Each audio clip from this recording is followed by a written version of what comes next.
Hello and welcome to Big Up Zimbabwe, the podcast where we show you the people that really make Zimbabwe what it is. Today I have a very special guest, and he's special for a slimy, sneaky reason. He's a badass snake wrangling guy, and he does a lot of good work in the city here, rescuing the snakes and keeping us all safe from slithery creatures. He is Chawa. Chawa, welcome to Big Up Zimbabwe. How's it, bro? Good, man. How's things? Yeah, no, all good. How did you get this passion for snakes? And was it from a young age or? I think from a very young age, I used to have a passion for wildlife. Just anything that I could get my hands on, tortoises, rabbits, anything. But as I grew up and I left school, and then I stayed on a mine for some years, And I think it happened by accident because the workers used to call me, "Hey, we got a snake stuck down a mine shaft. We got this," and people were killing these things. And I realized, hey, I can actually catch these things without killing them. That's where my passion started. Chawa, do you do? I know you catch snakes and rescue them. Yeah. Do you do anything else to do with snakes? Okay, basically. How we operate as a team. I've got a few guys that I work with, but I've got the first thing we do is I come to your yard, to your house, and I look at your yard and I look around, and if a lot of things I can tell just by your yard what types of snakes you have. I write down a report, take pictures, and I send you back a report that tells you how your yard is looking and what it's keeping. Next tip is probably if I recommend traps, we trap the snakes for you. The thing about my traps is it's something I've developed on my own. When I started catching snakes, I met a lot of guys, veterans, old guys who catch snakes, and they told me you cannot trap a snake. But in the back of my mind, I knew it could happen. I could do it somehow. So over the years, I've just been thinking, how can I do this? How can I catch these things? Then by accident, just by catching snakes and learning their behavior, I came up with a trap, and it's working very well for people. Yeah. The benefit of these traps is when I come into your yard and I set up the traps, this trap is working 24 hours a day. It's there, it's just sitting there. And if the snake happens to pass through that area, bam, it's caught. And then you just have to call me to come and remove it. That's all. Yeah. Oh, that's awesome. Yeah. Chawa, I know I'm not really, really afraid of snakes, but there are people that are very afraid of snakes. And I think one of the problems that we have is that people don't understand what to do when you get bitten by a snake. That's everyone's worry, even me. So the biggest question I have with snake bite is, where do you go if you get bitten by a snake? And I only recommend, the thing about a snake bite is, in Zimbabwe, very few trained people are there to cater for snake bite. So, you mean even doctors? Yeah. It's surprising okay, I'll give you an example. If someone is bitten by a snake, and I always get this word coming out to me, if someone is bitten by a snake, take the snake out with you to the hospital. But I guarantee you, if you take a snake to the hospital, it does nothing for you, because a lot of doctors will say to you, what is that? They can't identify a snake. So basically, a lot of times when someone is bitten by a snake, they treat you according to your symptoms. Let's say you are bitten by a cobra, you're presenting neurotoxic symptoms, okay, that are associated with a cobra bite, right? They will treat you according to the symptoms they are presenting. But a lot of times, doctors get confused, and they don't know what is what. So I think there's big importance to actually train up doctors on the different types of venom, the different types of snakes we're getting in and out of Harare. Yeah. Is that something you do? Do you go and teach doctors? Yes, I do. I'm not claiming to be better than doctors. Don't get me wrong. But as a snake guy that has been catching snakes over the years, I think of our experience is something to be looked at by the doctors. Yeah. Yeah. Chawa, I spend a lot of time in the bush on safari, and Zimbabwe's got a lot of safari people. We all like nature in Zimbabwe. We all go for walks. Yeah. We're walking along. We get bitten by a puff adder. It's the most common bite. Yeah. What do we do? The most common snake that bites people is a puff adder. I think probably 80% of the time when someone is bitten by a snake in the bush, it's a puff adder. So, first thing to do when someone is bitten by a puff adder, do not use any tourniquet. Do not use any tight pressure bandages. Yeah? Do not tourniquet. Do not tourniquet. Oh, well, I would have tourniqueted. That will cause major complications on that person. Probably kill them or make them lose a leg or an arm. And why is that? Okay, because puff adders have cytotoxic venom. When I say cytotoxic venom, that means it's tissue destroying. It causes massive swelling, and it destroys the tissue. So imagine if I'm bitten on the arm, right, and I tourniquet here, what I'm doing is restricting the movement of the venom throughout my body. So I'm keeping it in one area. As I keep it in one area, it destroys that area more. I think you'd rather have that venom dilute through your body. So we don't tourniquet with the puff adder. We don't. Do we elevate our leg? Or Yes, we do. So we want to push the venom through our whole body. Yes. We do not want the venom to be sitting in one spot for that, yeah. If that venom that's tissue destroying gets to our heart, is it not going to destroy our heart? No. It's the good thing about the puff adder venom, where the snake bites is where most of the damage will occur. You understand what I'm saying? Okay.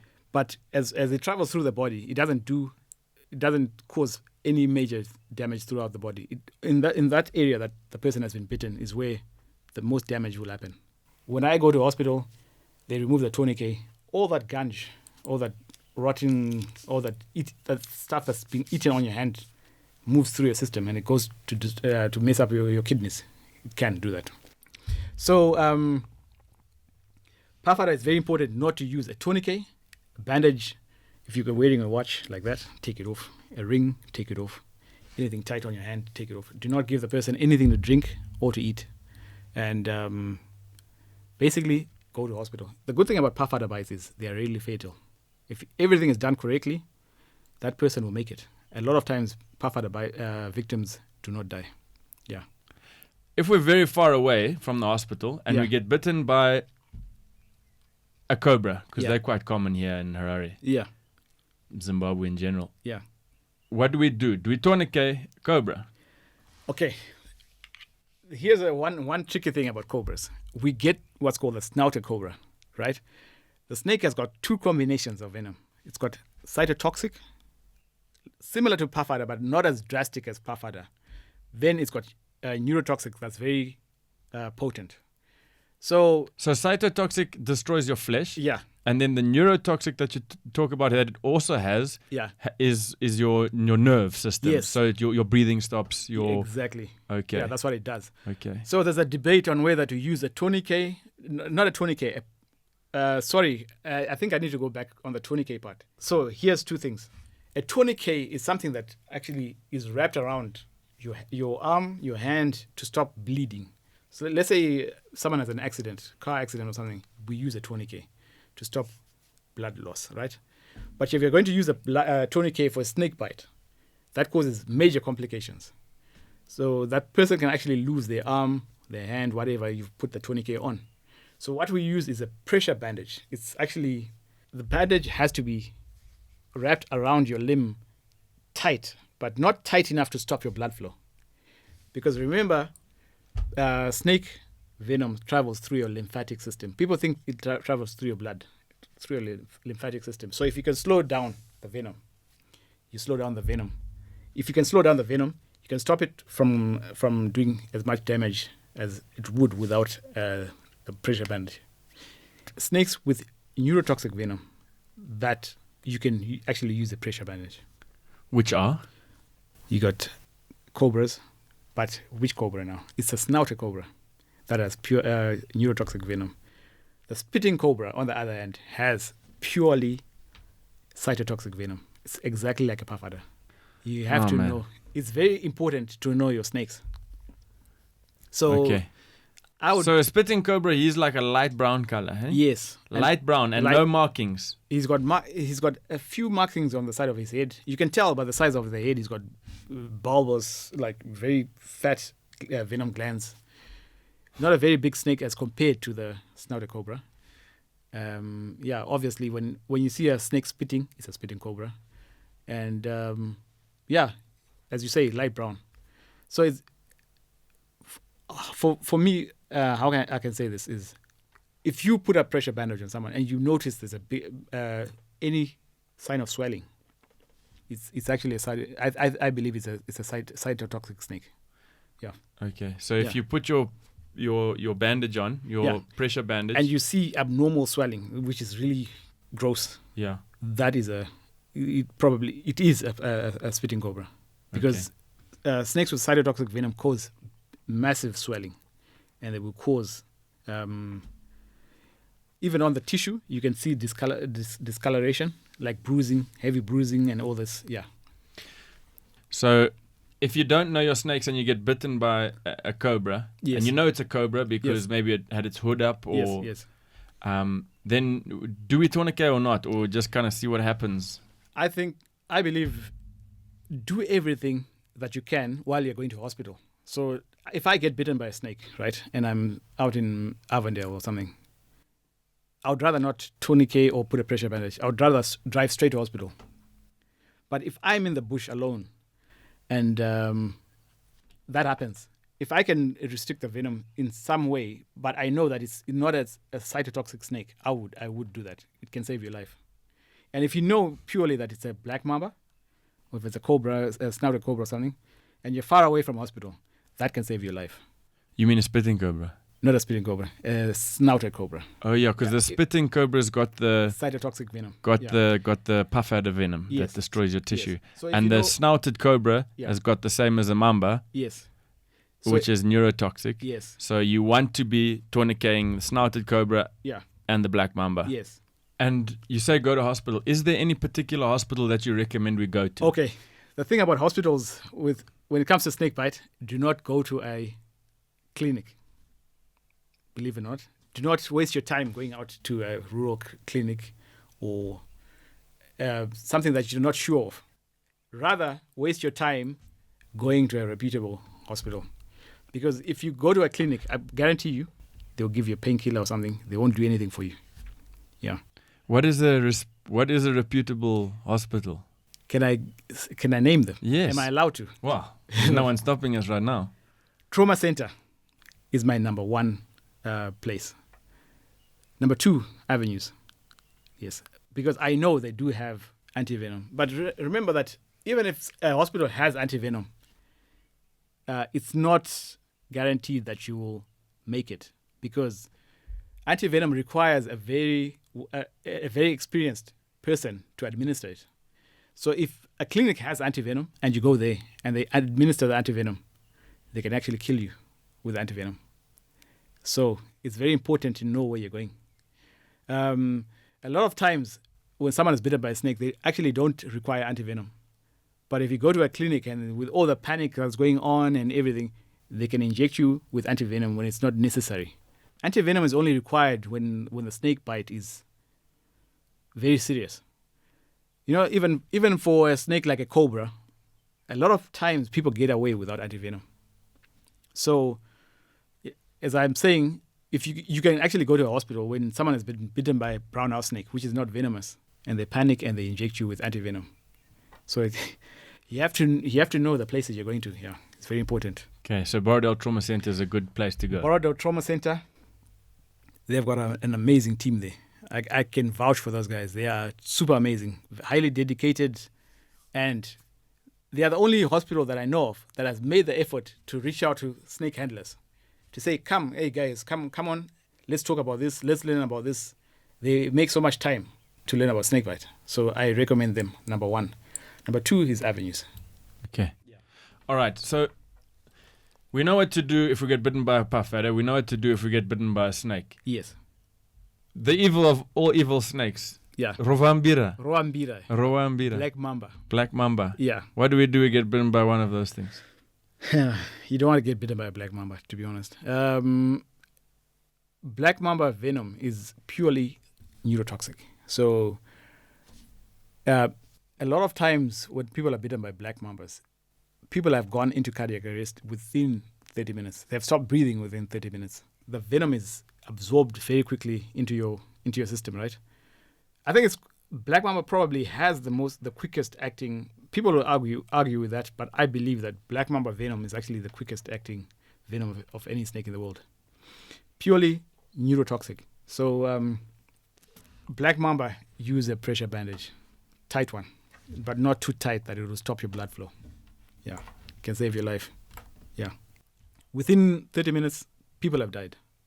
So what happens is when someone is bitten by black mamba, what you want to do is to keep the person breathing no matter what. So if you could do artificial respiration until the person gets to hospital, you can save someone's life. So yeah, but bear in mind, it's not everyone that can die within 30 minutes. People have died within 8 hours of a mamba bite, 6 hours, 4 hours. It depends on the physiology of the person. Yeah, so not every snake bite is the same.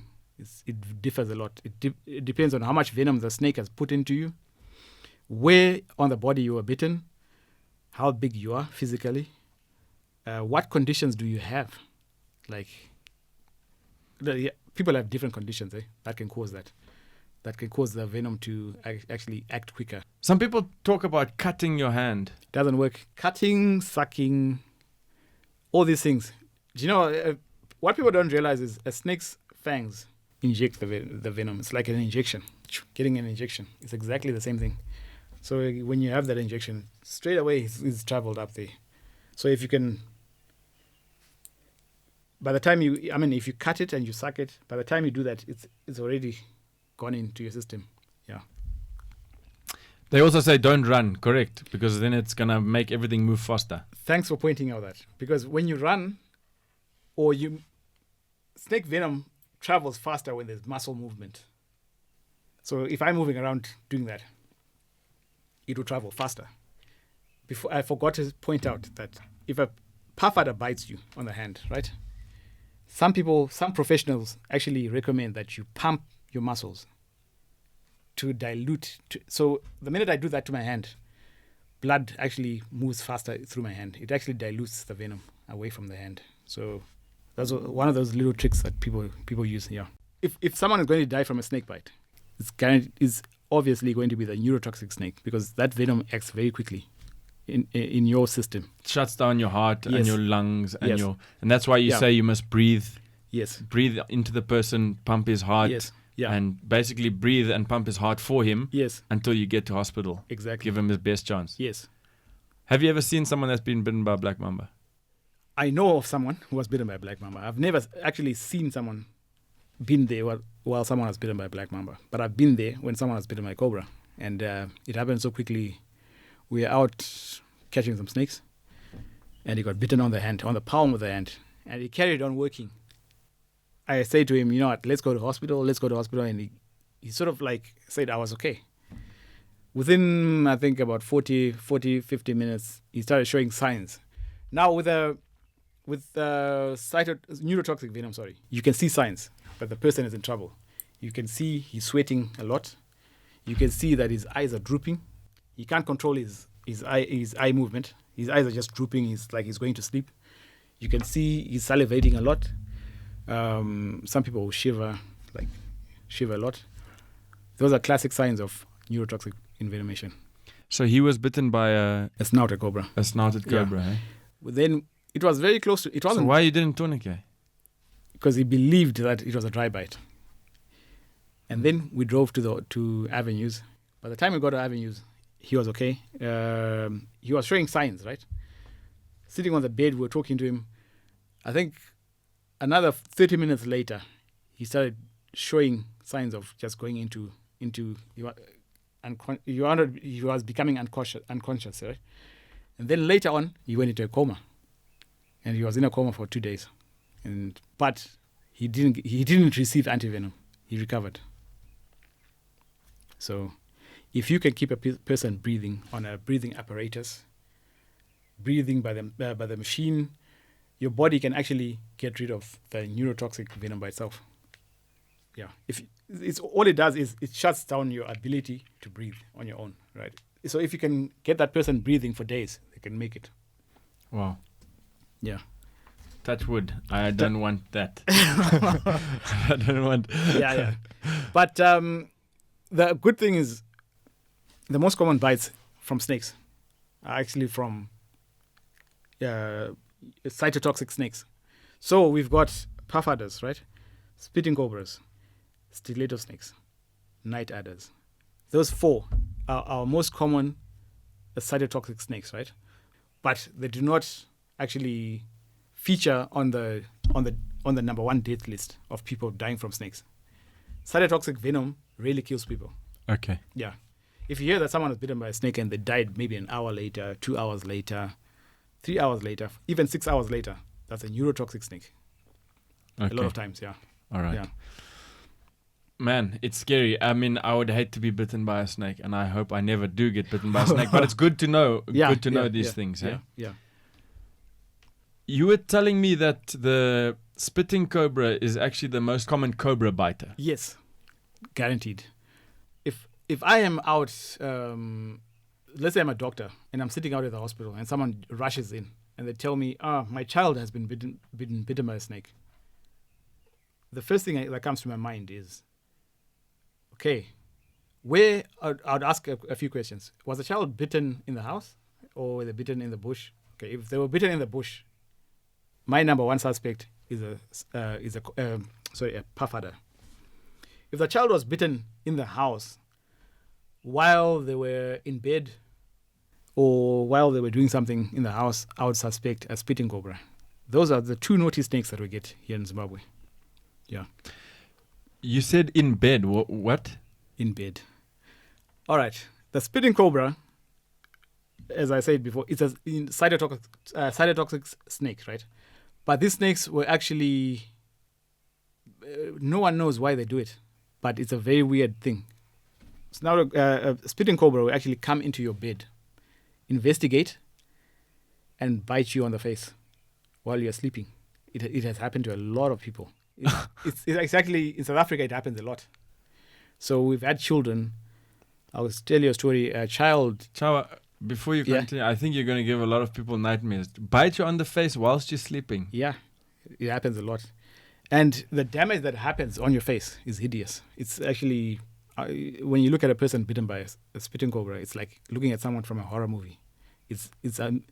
I cannot explain to you the amount of damage these snakes can do. Your face falls off. You need skin grafting. A lot of physio, a lot of months in hospital, and it's not, you know what. So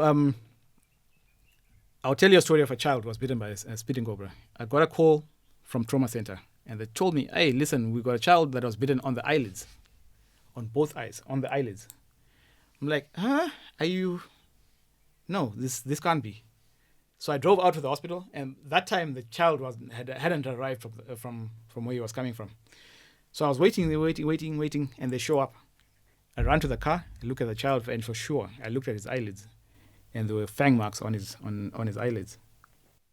That's like on the eyebrow or at the lid? On the eyelids. Right on the eyelid. So I'm looking at this child, and I'm like, how can this happen? This is I've never seen this before. This is weird. So they put him on the bed, and we're looking at him, and his eyes are terribly swollen. They're like balloons. I'm like, no, but tell me how this happened. Where was he? He was sleeping on the bed, and we heard him screaming. The first time he cried a little bit. We ran to the bedroom. We didn't see anything. They went back to sleep, right? So a few hours later, the child screamed, and they ran to the bedroom, and his first eye, the other eye was terribly swollen, and they were wondering what could have happened. Then they said, let's just wait until morning and take him to a clinic, right?